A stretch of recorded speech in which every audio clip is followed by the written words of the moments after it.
So that was one of the big driving factors behind Rush, is if we're going to put the same amount of passion and effort into a new event type, a new milestone event, we want our players to enjoy these things over and over again.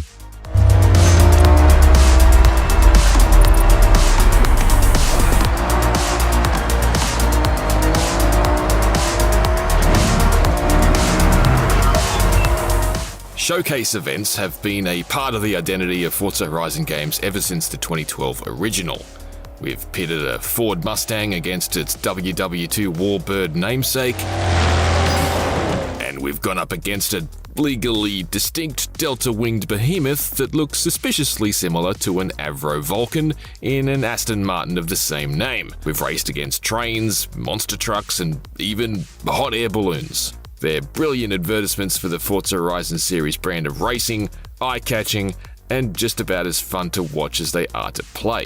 They are, however, events that an overwhelming cohort of Forza Horizon players only do once.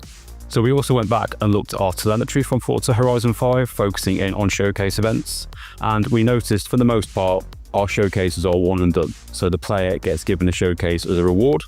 They go there and have an amazing 3 minutes, but then they drive off and there's no incentive to return. Now we do try to remedy this in our live program, where we'll take an existing showcase and we will change the time of day and the weather and the car choice and the music. And we find a lot of our players will return and play that event, but once that's done, they drive off and there's no incentive to return again. The solution, it seems, is Horizon Rush. Horizon Rush is a new event type where we'll race across wild obstacle courses through some of Forza Horizon 6's most interesting locations. Each course will be a timed race against the clock, and the stages are split into a bunch of distinct sectors along the route, so we'll be able to track where we're losing or gaining time. Horizon Rush races can be played solo, in co-op, or in competitive multiplayer.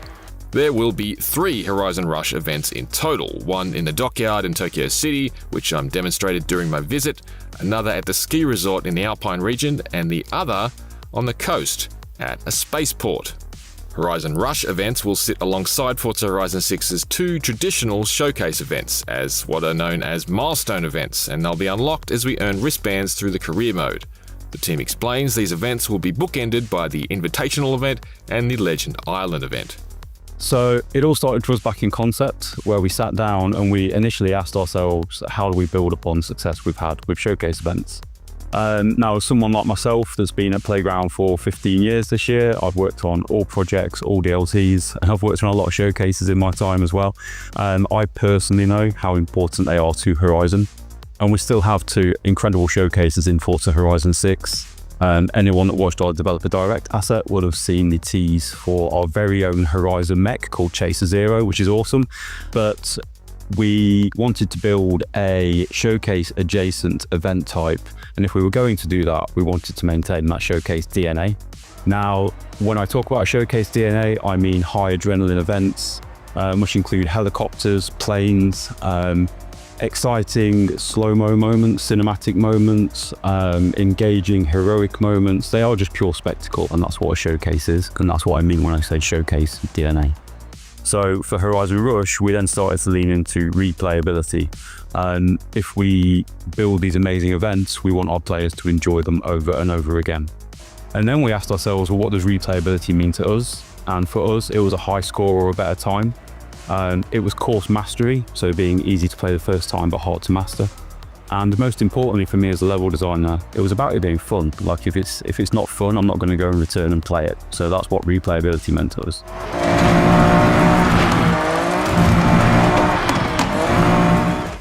In addition to the desire to build something that players would be more inclined to attack over and over, a lot of the inspiration for these Horizon Rush events came from the kinds of custom events that Playground team observed the community making with Horizon's user-generated content tools.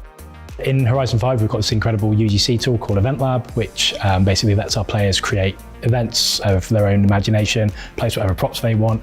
And there were a couple of things that kind of aligned with what we were already thinking for Horizon Rush. So we had this high adrenaline, high stakes, lots of spectacle, kind of obstacle course-esque gameplay that we wanted to make, and it was kind of validated by what our players were already making for each other.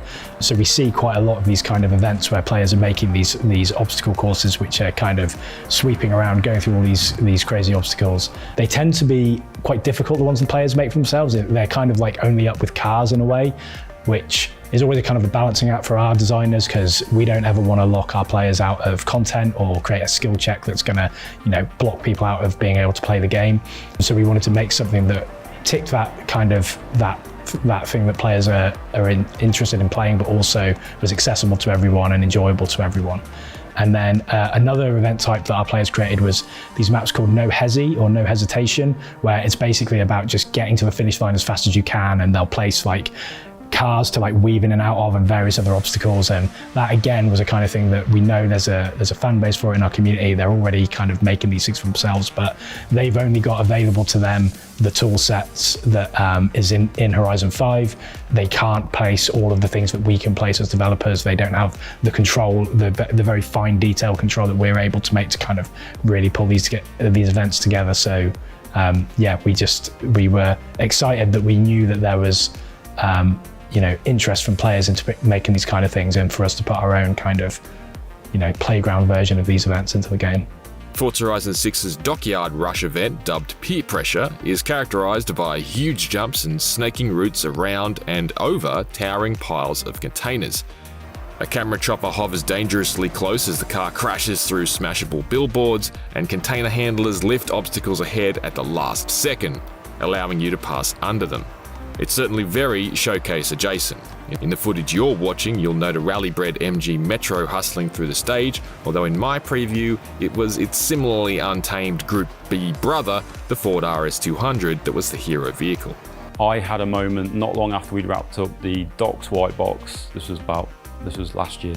I got up from my desk, put my coat on to leave the office, and I walked past two separate people on two separate teams on two separate floors of our building, headphones on, leaning in, pad in hand, and they were staying after hours to beat their own time on the docks because it was a brand new thing at the time. And that was a lovely moment just to see in a development environment people wanting to do better on that course.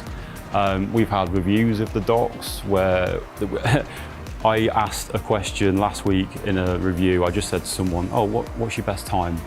And that just pinballed around the meeting room, and before you knew it, everyone was talking about their best time, which section of the docks they had the best time on, and they were all kind of competing with each other, and that just naturally came out of me saying, what's your best time?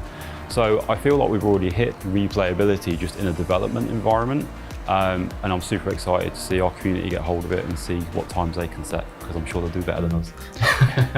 Another really nice thing as well is that there's 3 different events, and there's a real even split across the team about which their favourite one is and which one they enjoy the most. They've all got their kind of unique spin, and there isn't like a front runner that is like, okay, that's the best one. Even within our own team, everyone's kind of got their favourites and is enjoying them all. So yeah, we're pretty pleased with how they've all turned out. And what does the future of Horizon Rush look like in Forza Horizon 6? The good thing with our live program is that we're quite able to kind of pivot and make changes as we go. So yeah, I guess we'll be driven a lot by the data. There's certain things that we can and can't do once we've shipped the game in terms of things that we're able to change, things that we're not able to change. But yeah, there was stuff that we were thinking early on in FH5's live program that we ended up pivoting away from, that allowed us to bring in other stuff that was just kind of driven by what our telemetry was telling us, what the community was telling us. So I wouldn't rule anything out in terms of future Rush events, but also kind of have to see how the players react to them. This wraps up our March IGN dive into Forza Horizon 6, but if you missed any of our coverage, be sure to check out our look at the crafting of the world, a close-up on seasons, and our look at the game's new customization options and crazier than ever Forza Edition cars.